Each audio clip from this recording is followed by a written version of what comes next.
आजच्या पुरुषोत्तम योगावरील प्रवचनाला मी प्रारंभ करणार आहे. तत्पूर्वी आपले नमनाचे श्लोक.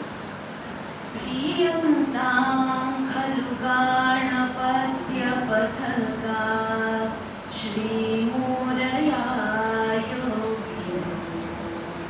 यैर्दृष्टै जगतीतलं विमलतां कीर्त्या हि नीतं पुरा तेभ्य श्रीपवनातटे सुविमले कुर्वन्ति वासञ्चिरं रक्षन्त्वेव सदा सुमार्गजुषतस्तान् मूरयान् प्रार्थये तान् मूरयान् प्रार्थये तान् मूरयान् प्रार्थये. सर्वमङ्गलमाङ्गल्ये शिवे सर्वार्थसाधिके शरण्ये त्र्यम्बके गौरी नारायणि नमोऽस्तुते.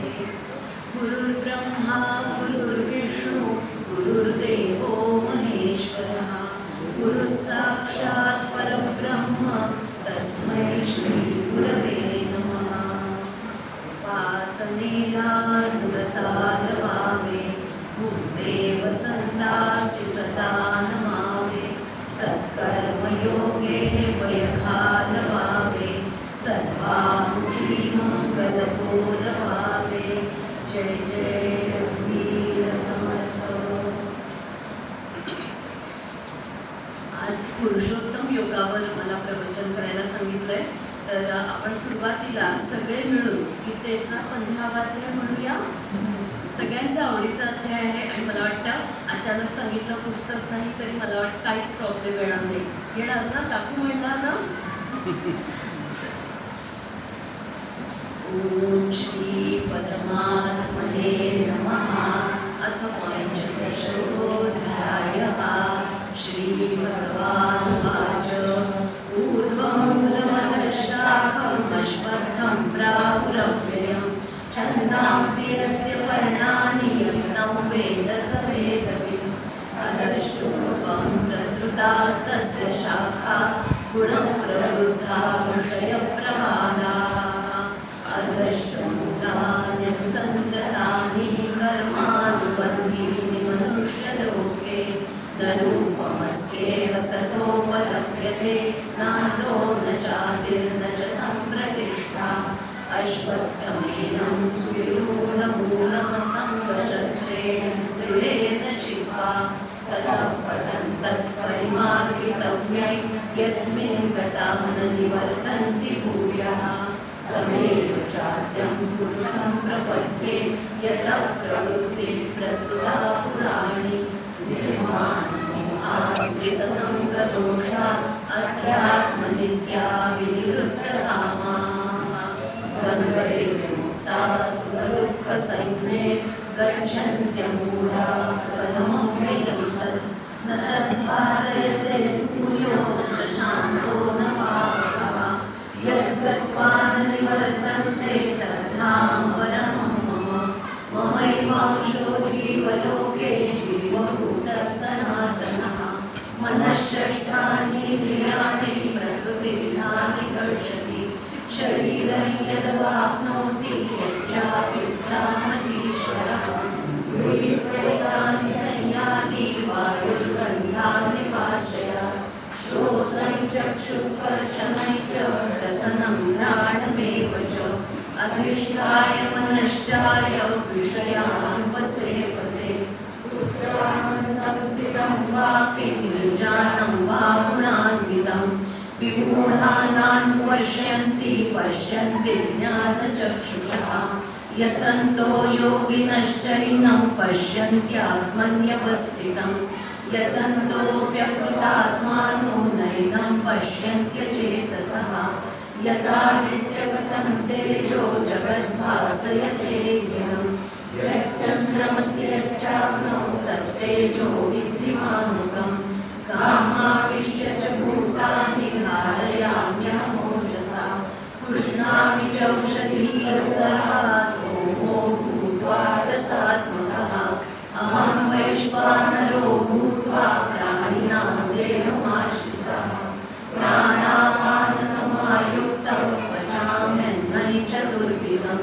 सर्वस्य चाहमृति सन्निविष्टो मत्तस्मृतिर्ज्ञानमोहनै च वेदैश्च सर्वैरहमेव वेद्यो वेदान्तकृद्वेदविदेव चाहम् त्वामिमं पुरुषो लोकेऽक्षरश्चाक्षर एव च क्षरः सर्वाणि भूतानि कूटस्थोऽक्षरमुच्यते उत्तमः पुरुषस्त्वन्यः परमात्मेत्युदाहृतः यो लोकत्रयमाविश्य बिभर्त्यव्यय ईश्वरः यस्माक्षरमतीतोऽहमक्षरादपि चोत्तमः अतोऽस्मि लोके वेदे च प्रथितः पुरुषोत्तमः यो मामेव सम्मूढो जानाति पुरुषोत्तमं स सर्वविद्भजति मां सर्वभावेन भारत इति तुल्यतमं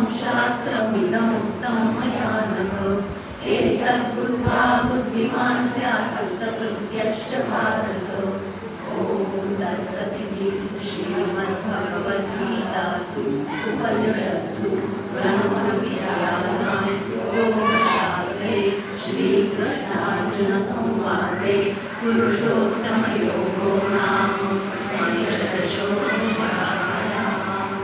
श्रीकृष्णार्पणमस्तु। सगळ्यांनी मोबाईल सायलेंट ठेवलेत ना, कारण तिला पण बहुतेक रेकॉर्ड करायचं आहे आणि मला पण. त्यांना 15वा अध्याय म्हटल्यामुळे थोडंसं असं चार्ज झाल्यासारखं वाटलं असेल ना. माझा कार्यक्रम नेहमी मी अशी सामूहिक उपासना जास्त करून घेते. वैयक्तिक प्रवचनं आहेतच, पण सामूहिक उपासना असली की त्याच्यामध्ये जमलेल्या सगळ्या श्रोतृवर्गाला असं वाटतं की अरे हा माझा कार्यक्रम आहे. सगळ्यांचा सहभाग, सगळ्यांनी एकत्र म्हणणं, एका सुरात, एका चालीत आणि प्रत्येकाचा त्याच्यामध्ये सहयोग हा अत्यंत महत्त्वाचा आहे. म्हणजे वेळेत येण्यापासून ते प्रसाद वाटप, म्हणजे तिथे सुद्धा मदत लागते की नाही, ती करून सगळं मागचंही अवरून जाण्यापर्यंत प्रत्येकाची नैतिक जबाबदारी हे खरं तर सामूहिक उपासनेचं महत्त्वाचं अंग आहे. प्रत्येकाला तो माझा स्वतःचा कार्यक्रम वाटला तरच तो जास्त चांगल्या प्रकारे यशस्वी होतो, अशी आपली माझी वैयक्तिक धारणा आहे. म्हणून मी आज असं ठरवलं की फक्त प्रवचन म्हणजे वक्ता येतो, तो त्याचं ठरवून आलेलं असतं, बोलतो. बाकीचे लोक थोडा वेळ जागे असतात, नंतर हळूहळू पिशवीतून मोबाईल बाहेर यायला लागतो. मग इकडे तिकडे बघायचं, मग कोण काय करतंय, मग हळूच काढता पाय. चाललंय त्यांचं, चाललंय, काय हरकत नाही. 50 लोक असतील, 1-2 कमी झाले तर काहीच फरक पडत नाही. असं नसावं. प्रत्येकाचा वैयक्तिक त्याच्यामध्ये मनापासून सहभाग असावा.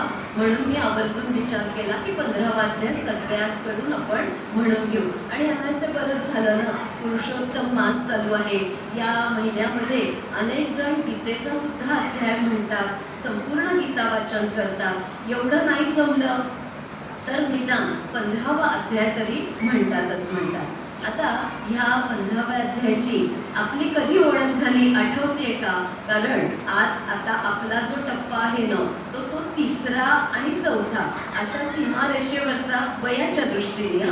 आणि आठवतंय, मला आठवतंय ह्या अध्यायाची माझी पहिली कधी ओळख झाली. इयत्ता 4थीमध्ये शाळेत आम्हाला 15वा अध्याय शिकवलेला होता. मराठी माध्यमाची पुण्यातली सदाशिव पेठेतली शाळा. त्यामुळे हा त्यावेळेला पाठ झाला. आणि किती अवघ्या 8 दिवसात अध्याय, आणि छान वाटायचं. 20 श्लोकांचा आहे. कधीही मोठी भगवद्गीता त्या वयात उघडून पाहिली नव्हती. कारण 4थीला हा अध्याय शाळेत शिकवणार म्हटल्यावर जूनमध्ये जिचा पहिला वाढदिवस असतो ना, तिचे आई बाबा सजग असायचे. वाढदिवसाला भेट म्हणून 15व्या अध्यायाची छोटी पुस्तिका पहिल्यांदाच आम्हाला मिळाली. मग काय, तेवढी मिळाल्यावर अशी अख्खी गीता वगैरे एवढी ओळख होण्याचं ते वय पण नव्हतं. आणि अजून एक गंमत सांगते. आता आपण जो शेवटचा शब्द म्हटला ना, त्याच्यात ससर्वविद भजती भारत असा शब्द आहे. खूप कळतच नव्हतं हो 4थीला, फक्त बाई सांगतात म्हणून पाठ करायचं. तर तो भारत शब्द आला की कळायचं बहुतेक अध्याय संपला. कारण अंदाज नसायचा ना. जेव्हा नवीन नवीन पाठ झालं, किती वेळ पहिली प्रार्थना, जनगण मन आणि काहीतरी परवचा वगैरे असं म्हणत म्हणत आता हा 15वा अध्याय, कारण दरवर्षी नवीन असायचं. भारत शब्द आला की त्या श्लोकाला सगळ्या वर्गाचा आवाज एकदम मोठा व्हायचा, टिपेला, कारण संपलं. म्हणजे आता हा अध्याय संपला आणि म्हणून जोरात एकदा भारत माता की जय असं म्हणून आपापल्या जागी सगळेजण स्थानापन्न व्हायचे. तो त्या बालवयातला बालसुलभ आनंद, म्हणजे इयत्ता 4थीत घेतलेला गीतेच्या 15व्या अध्यायाचा आनंद. आणि आज बरोबर 40 वर्ष त्याच्यावर उलटून गेल्यानंतर तो अध्याय खऱ्या अर्थाने काय आहे हे जाणून घेण्याचा एक केलेला अल्पसा प्रयत्न, आणि तोच प्रयत्न तुमच्या समोर मांडण्याचा अजून एक प्रयत्नावरचा प्रयत्न.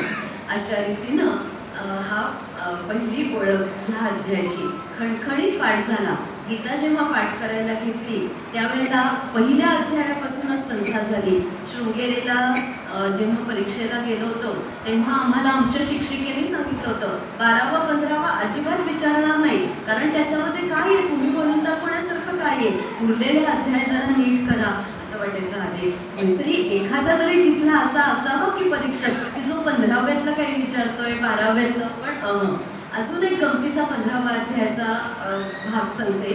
जेव्हा मी गीता पाठाचं आयोजन करते तर त्यावेळेला आता सगळ्यांनाच गीता पूर्ण संख्या घेऊन शिकलेले नसतात, किंवा काही जण आता गीता परिवारकडून शिकले, काही गीता धर्म मंडळाकडून, काही चिन्मय मिशन, कुठूनही असू दे, कुठलीही गीतेची गंगा असली तरी ती अंतिमतः त्या सागरापर्यंतच जाणार आहे. त्यामुळे माझं वैयक्तिक धोरण मात्र असंच आहे की तुम्ही कुठूनही गीता शिकून आलात तरी माझ्याकडे तुमचं स्वागत आहे. माझं असं अजिबात नाहीये की तुम्ही आमच्या पद्धतीने म्हणा किंवा तुमच्या पद्धतीत काहीतरी कमी आहे, त्रुटी आहे. हे दाखवणारे आपण कोण? पहिली गोष्ट ना, मुळात आधी जवळजवळ 2.5 तास, ते सुद्धा भरभर म्हटली तर एवढे तास जर गीता पूर्ण म्हणायला लागतात, तर ती म्हणायला जो साधक आपल्या समोर आलाय तर त्याचं निश्चितपणे भगवंतावर आणि गीतेवर प्रेम असतं म्हणून तो तिथे आलाय. अन्यथा 2.5 ते पावणे 3 तास, त्याच्यानंतर विष्णू सहस्रनाम, एवढा वेळ कोणीही बसत नाही. आत्ताचा तर जर आपण सगळा या प्रसार माध्यमातून आणि आपल्या हातात हे जे काय आलेलं आहे साधन, याचा जर वेग बघितला तर अवघं म्हणजे अर्ध्या मिनिटाचं रील इतकं आपण वेगवान झालोय, त्याच्यावर आपलं जातच नाही, पुढेच जाते. अर्ध्या मिनिटाचं पटापट स्क्रोल करायचं, हे झालं ते झालं ते झालं, एका जागी बसूच शकत नाही. आणि असं असताना गीतेच्या माध्यमातून आज 2.5 तास बसायला जो साधक येतो त्या सगळ्यांचं माझ्याकडे स्वागत आहे. आता त्यातलाच अनुभव सांगते की असे सगळे वेगवेगळ्या वयोगटाचे असतात. तर माझ्या वयाचे 50 वयोगटातल्या थोड्याच असतात आणि मग त्यांना एक वैयक्तिक त्यांची नैतिक जबाबदारी वाटते की हे जे काही सगळं चालू आहे ना त्याचे आपण फोटो काढले पाहिजे, स्टेटसला टाकायला पाहिजे ना, मी गीता पाठाला उपस्थित होते, अमुक मंदिरात झाला. मग संपूर्ण 18 अध्याय जेव्हा चालू असतात तेव्हा या फोटोवाल्या कधी उठतात माहितीये? 15व्या अध्यायाला बरोबर उठतात, कारण तो पाठ असतो. म्हणजे मग त्यामुळे काय होतं, अखंड पुस्तकात इतका वेळ जी मान घातलेली असते ती 15व्या अध्यायाला थोडी वर येते आणि मग जरा इकडे तिकडे पानेही मोकळे होतात, फोटोही मनासारखे काढले जातात. म्हणजे मला असं नवीन जेव्हा सुरुवात केली त्यावेळेला असं वाटायचं की हा किती सोपा आहे ना हा अध्याय, म्हणून बहुतेकांचं असं होत असेल. आणि सोपा तर आहेच आहे. जो अध्याय ज्या अर्थी लहान वयात शिकवलाय तो त्या अर्थाने सोपा असणार आहे. आता तो कसा सोपा कसा अवघड हे प्रत्यक्ष अभ्यास केल्यावर कळलं, आणि त्याच अभ्यासातून जे काही मी तुमच्यापर्यंत पोचवू शकणार आहे त्याच्यासाठी आजचा हा सगळा प्रपंच मांडलेला आहे. ही झाली 15व्या अध्यायाची माझी आणि बहुतेकांची पहिली ओळख. आता पुरुषोत्तम योग माझं आणि प्रज्ञाचं बोलणं झालं तेव्हा इतके कार्यक्रम एकावर एक म्हटलं, अगं काय विषय तरी काय घेऊ, तर ती म्हणाली थांब जरा, खरं तर तिला दोन्ही दिवस अपेक्षित होतं, पण उद्या माझा दुसरीकडे आधीच कार्यक्रम ठरलेला असल्यामुळे नाही वेळ देऊ शकत. मग आता एकच दिवस उरला. मग म्हणाली काही नको, पुरुषोत्तम मास चालू आहे, त्यामुळे तू सरळ पुरुषोत्तम योगावर बोल.